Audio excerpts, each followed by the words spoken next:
जिवंत देव, जो पवित्र प्रभू येशू ख्रिस्ताच्या नावाला धन्यवाद देऊ. योहानाला झालेले प्रगटीकरण याचा 20वा अध्याय. 1000 वर्ष सैतानाला बांधून ठेवणे. नंतर मी एका देवदूताला स्वर्गातून उतरताना पाहिले. त्याच्याजवळ अथांग डोहाची किल्ली होती व त्याच्या हाती एक मोठा साखळदंड होता. त्याने दियाबल व सैतान म्हटलेला जुना साप म्हणजे तो अजगर यास धरले आणि त्याने 1000 वर्षपर्यंत बांधलेल्या अवस्थेत पडून राहावे म्हणून त्याला अथांग डोहात टाकून दिले. आणि ती 1000 वर्ष पूर्ण होईपर्यंत त्याने राष्ट्रास आणखी ठकू नये म्हणून वरून बंद करून त्यावर शिक्का मारला. त्यानंतर त्याला थोडा वेळ सोडले पाहिजे. नंतर मी राजासने पाहिली. त्यावर कुणी बसले होते. त्यांना न्याय निवाडा करण्याचा अधिकार दिला होता. आणि येशू विषयीच्या साक्षीमुळे व देवाच्या वचनामुळे ज्यांचा शिरच्छेद झाला होता आणि ज्यांनी श्वापदाला व त्याच्या मूर्तीला नमन केले नव्हते आणि आपल्या कपाळावर व आपल्या हातावर त्याची खून धारण केलेली नव्हती, त्यांचे आत्मेही पाहिले. ते जिवंत झाले आणि त्यांनी ख्रिस्ताबरोबर 1000 वर्ष राज्य केले. मृतापैकी बाकीचे लोक ती 1000 वर्षे पूर्ण होईपर्यंत जिवंत झाले नाहीत. हेच पहिले पुनरुत्थान. आणि पहिल्या पुनरुत्थानात ज्याला भाग आहे तो धन्य व पवित्र आहे.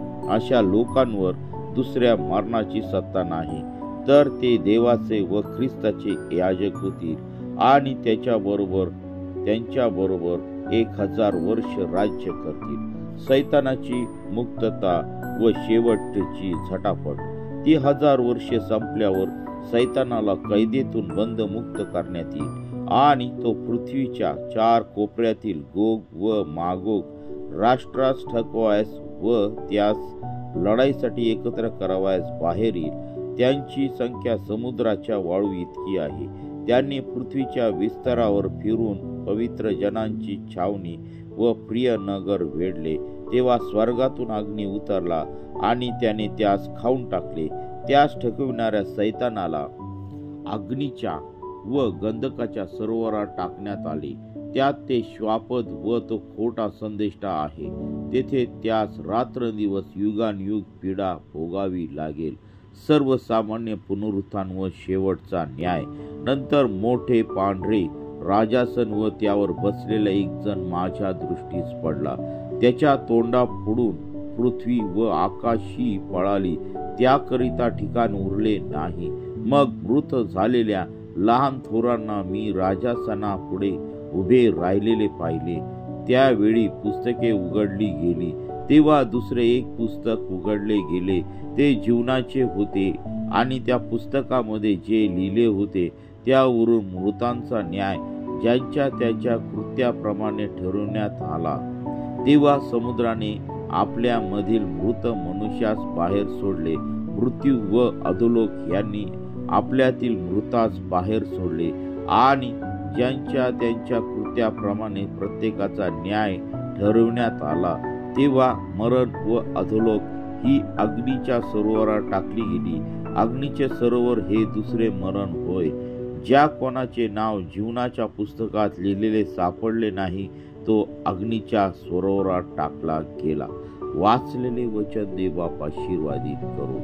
प्रियांनो, सुंदर असं वचन या ठिकाणी आम्हाला मिळालेलं आहे. आपण अभ्यास करू, आपण त्याच्यावर मनन करू, जास्तीत जास्त प्रार्थनेत राहू.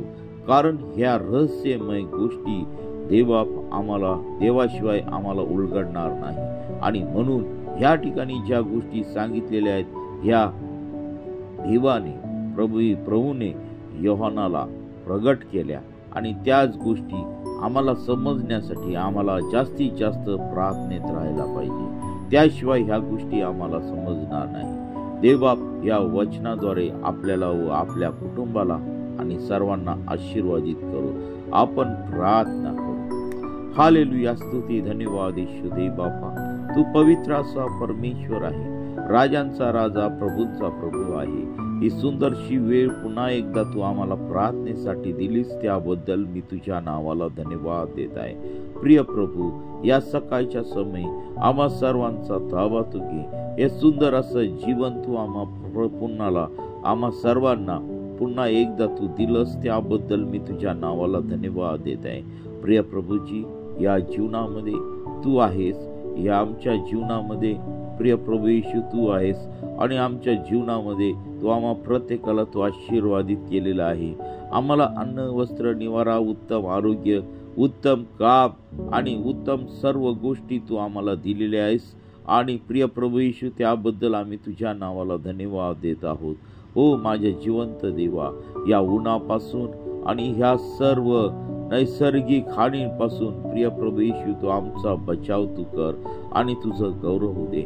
आमच्या प्रत्येकाच्या कामामध्ये तूच राहा, आमच्या कामामध्ये प्रत्येकाला तू आशीर्वादित कर. आम्ही प्रामाणिकपणे काम करावं यासाठी प्रिय प्रभू येशू आमचा प्रत्येकाचा ताबा तू घे. माझी पत्नी, माझे लेकरं, माझे प्रिय बंधू, माझे मित्रजन, प्रिय प्रभू येशू ज्यांनी हे चॅनल सबस्क्राईब केलं, ते प्रत्येक जण शेअर करतात, ते प्रत्येक जण जे वचन ऐकतात, ते प्रत्येक जण हो प्रत्येक व्यक्तीला तुझ्या पवित्र सामर्थ्याने तू सांभाळ आणि तुझ्या नावाचं गौरव होऊ दे. पित्या परमेश्वरा, हे देवा, या शेवटच्या काळामध्ये आम्ही राहत असताना तू प्रत्येकाला तू सहाय्य कर. आम्हाला तुझ्या आत्म्याने, तुझ्या पवित्र सामर्थ्याने प्रभू, तुझ्या वचनांनी तू आम्हा प्रत्येकाला तू भर आणि तुझ्या वचनाची गूढ रहस्य तू आम्हाला प्रगट करून तू दे. हे देवा, आम्ही तुझ्याकडे मागत आहोत. तुझ्या पवित्र आत्म्याने, पवित्र सामर्थ्याने तू आम्हा प्रत्येकाला तू भर. सर्व सैतानी बंधनं, सर्व दुष्ट आत्म्यांचे बंधनं येशूच्या नावामध्ये निघून जात आहे. प्रिय प्रभू येशू, जे आजारी आहेत त्यांना उत्तम आरोग्य तू दे. जे निराशेत आहे त्यांची निराशा तू काढून टाक. जे बेरोजगारी आहेत प्रिय प्रभू येशू, ते बेरोजगार पण त्यांच्या जीवनातून काढून त्यांना सुंदर असा जॉब तू दे.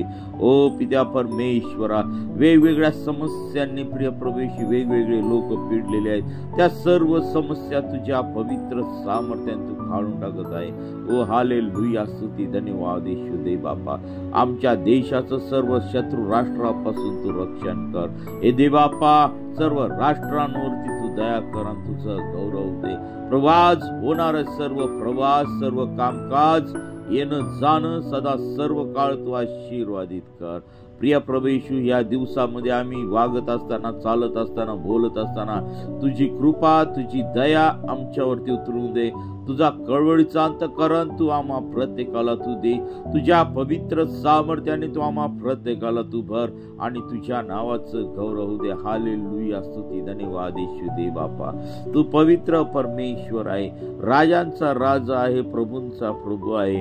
हे देवा, तू सर्व समर्थ, सर्व ज्ञानी, सर्व व्यापी असा परमेश्वर आहे. प्रभू, ही सकाळची वेळ तू आशीर्वादाची तू कर आणि तुझ्या नावाचं गौरव दे. माझ्या प्रिय देवा, तू आम्हा प्रत्येकाला तू सहाय्य आणि मार्गदर्शन कर. ही सकाळची वेळ तू आम्हा प्रत्येकासाठी तू आशीर्वादाची केलेली आहे. तू प्रत्येकासंगती तू बोल, प्रत्येकाला गहन रहस्य उलगडून तू सांग. प्रिय प्रभू येशू, तू प्रत्येकाची तू भेट घे, तुझ्या नावाचं गौरव दे. सर्व जडपणा, सर्व आजार, सर्व रोगराई, सर्व अशुद्धपणा, सर्व वेगवेगळे पाप यापासून प्रिय प्रभू येशू तू आमच्या प्रत्येकाचं तू रक्षण कर आणि तुझ्या नावाचं गौरव दे. हे देवा, आम्ही सुंदरसा यज्ञ तुला समर्पित करावा यासाठी प्रिय प्रभू येशू तू आम्हा प्रत्येकाला तू शिकव आणि तुझ्या नावाचं गौरव दे. हालेलुया. प्रभू, तू आमच्या प्रत्येकाचा ताबा तू घे आणि पुन्हा एकदा आम्ही तुझ्याजवळ विनंती करीत आहोत, या उन्हापासून तू आमच्या प्रत्येकाचं तू रक्षण कर आणि तुझं गौरव. जे कोणी हे वचन ऐकतील, जे कोणी हे वचन सबस्क्राईब करतील, जे कोणी हे वचन शेअर करतील, त्या प्रत्येक व्यक्तीला तू आशीर्वादित कर.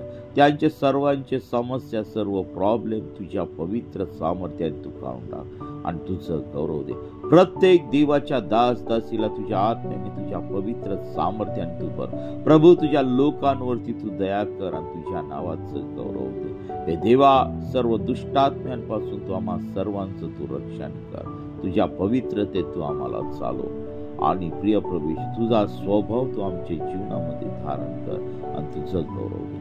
प्रार्थना येशूच्या नावाने मागतो म्हणून तो आहे. आमेन, आमेन, आमेन. प्रियांनो, आपल्याला जर प्रार्थनेची गरज असेल तर ह्या क्रमांकावरती संपर्क साधा. 97 30 30 16 68. आम्ही आपल्यासाठी सदैव प्रार्थना करीत आहोत. आणि आणखीन एक आपल्याला महत्वाची सूचना, नम्र विनंती की आपण अनेक लोकांपर्यंत हे वचन शेअर करा, सबस्क्राईब करा, लाईक करा. कारण देवाचं, प्रभू येशू ख्रिस्ताचं येणं जवळ आलेलं आहे आणि म्हणून आम्हाला त्यासाठी तयार राहायला पाहिजे. अनेक लोकांपर्यंत हे वचन जाऊ द्या. प्रत्येकाला समजू द्या की जिवंत देवाचं येणं जवळ येऊन ठेवलेलं आहे. आणि म्हणून देवाचं वचन आम्हा प्रत्येकाला सांगतं की पश्चाताप करा, कारण स्वर्गाचे राज्य जवळ आले आहे. होय प्रिया, आपण सदैव तयार राहूया. देवा तुम्हाला मला आशीर्वादित करो आणि सर्व वाईट गोष्टीपासून, सर्व दुष्टात्म्यांपासून सांभाळो. आमेन, आमेन, आमेन, आमेन.